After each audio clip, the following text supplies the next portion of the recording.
हमारा डालिए।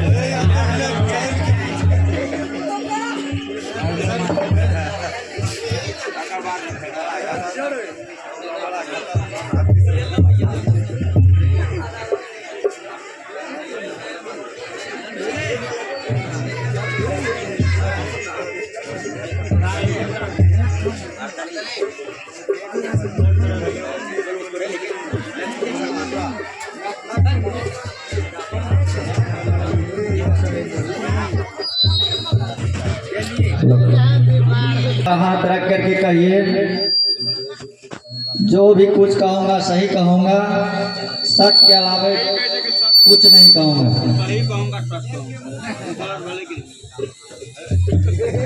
मैं जो भी कहूँगा वह सच और सही कहूँगा,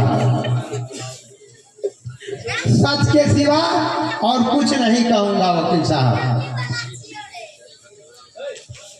मिस्टर परशुराम,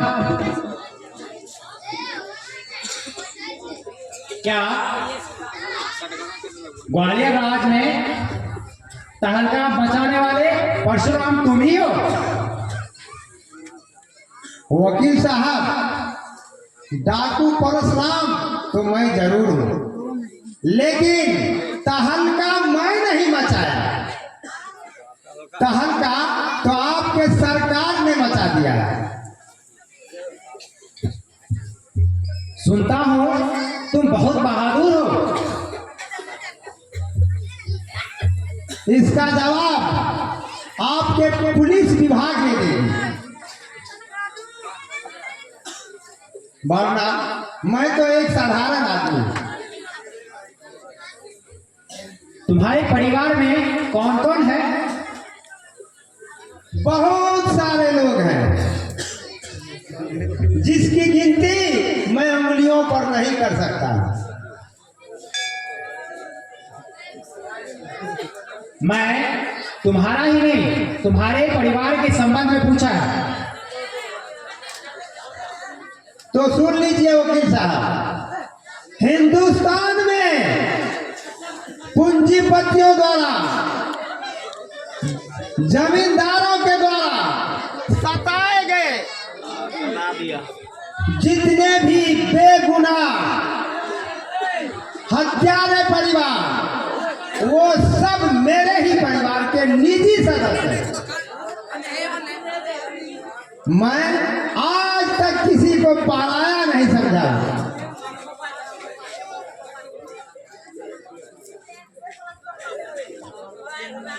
डाके में अभी तक तुम कितने पैसे इकट्ठे किए हो और कहाँ छुपा के रखे हो?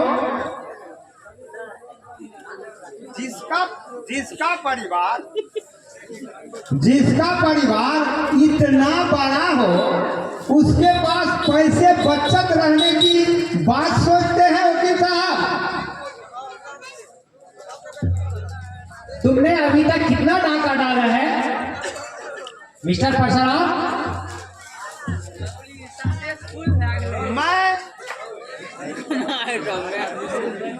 मैं तो अभी तक एक भी हत्या नहीं की हूँ और न एक भी डाका डाला हूँ। मेरे ऊपर लगाए गए सारा इल्जाम बकवास है, झूठ है।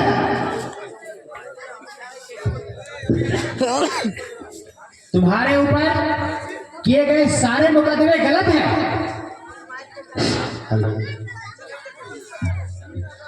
नहीं, ये गलत भी नहीं है।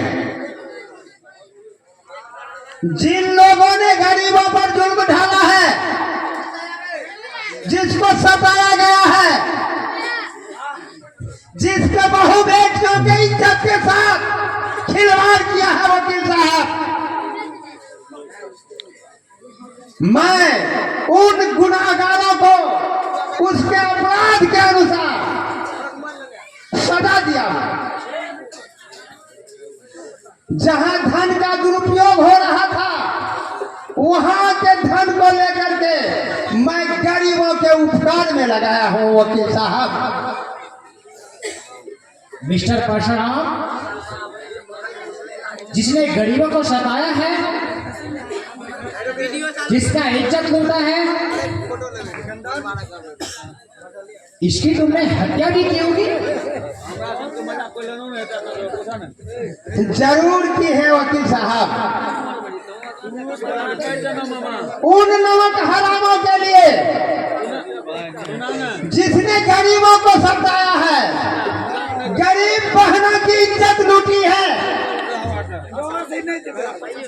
उसके लिए, अरे उसके लिए मौत की सजा कोई बड़ी सजा नहीं हुई वकील साहब।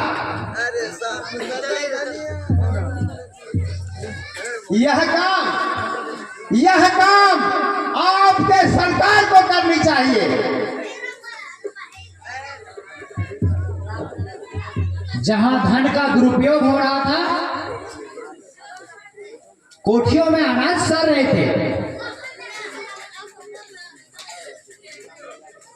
क्या भूखों में बांटने के लिए तुमने अपनी मर्जी से धन लिया था?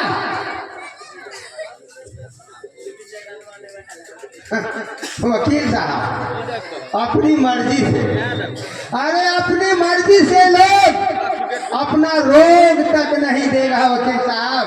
आप धन दौलत की बात करते हैं। हाँ, कुछ लोग डर के मारे दिया है।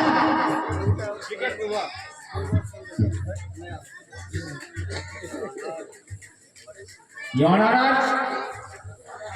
नोट किया जाए,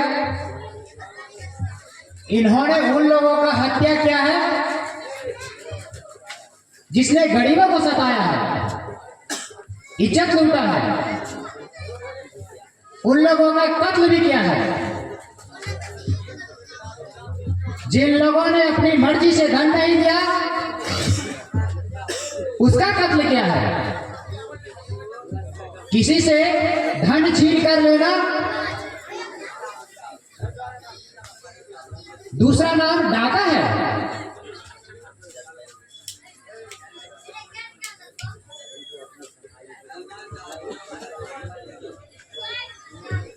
तुमको अपने सफाई में और कुछ कहना है परशुराम?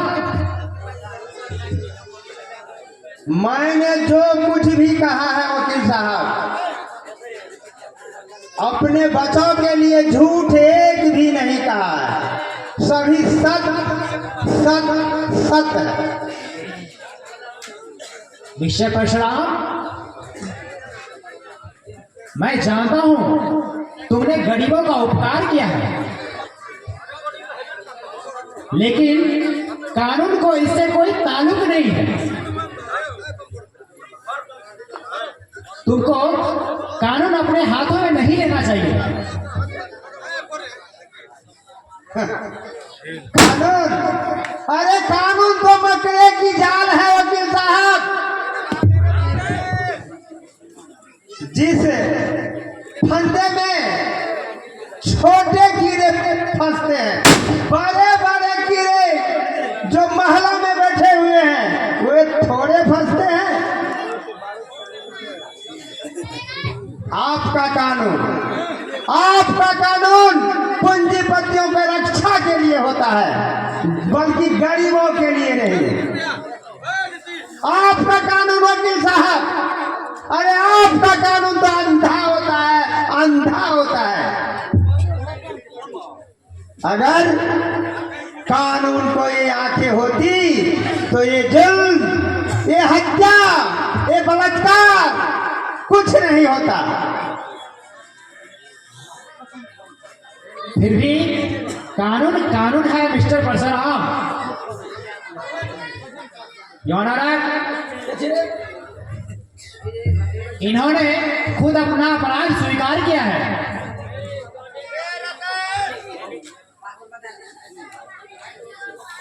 ऐसी हालत में अदालत को समय बर्बाद नहीं करनी चाहिए। परशुराम और इनके साथियों ने डाका डाले हैं, इसीलिए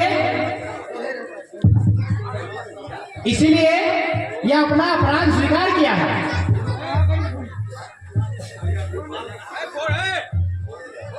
डाकू परशुराम और इनके साथियों को दफा 302 के तहत ताजीरात हिंद के मुताबिक सजाए मौत होनी चाहिए।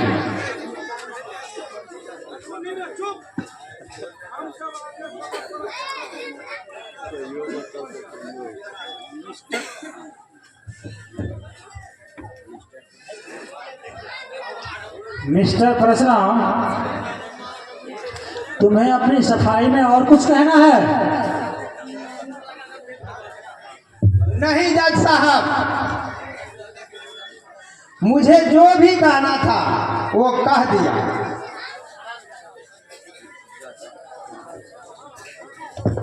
बात तो सही कर सकते हैं ना, मोबाइल तुम्हारा साथी कुछ कहना चाहते हैं?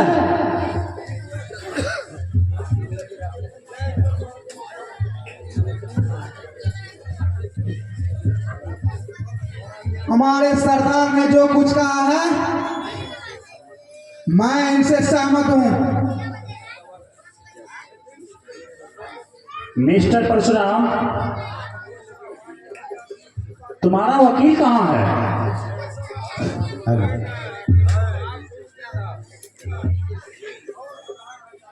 जज साहब, वकील की जरूरत उन सबको होती है जिनके पास धन है, दौलत है और जो गुनाह करता है। मुझे इन सब की कोई जरूरत नहीं है। मैं खुद मुजरिम भी हूँ और मैं अपना खुद वकील भी हूँ।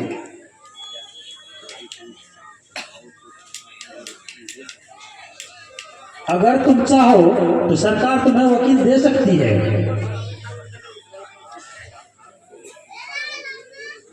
आपके इस कृपा के लिए बहुत बहुत धन्यवाद जज साहब,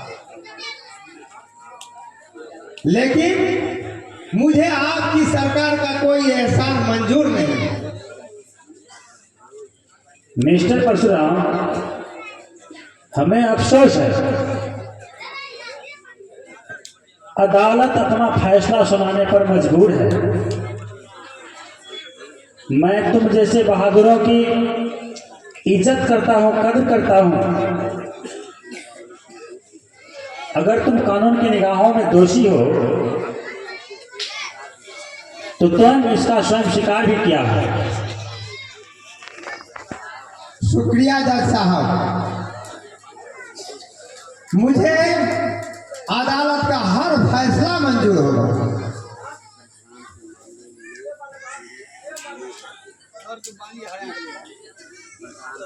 परशुराम के मामले में दूरी अपना राय दें।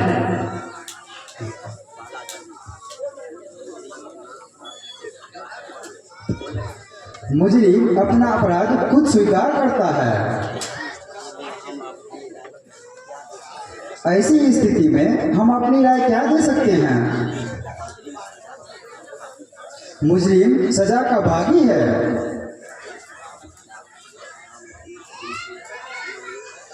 डाकू परशुराम और इनके साथियों ने अपना जुल्म खुद स्वीकार किया है। इन्हें दफा 302 के तहत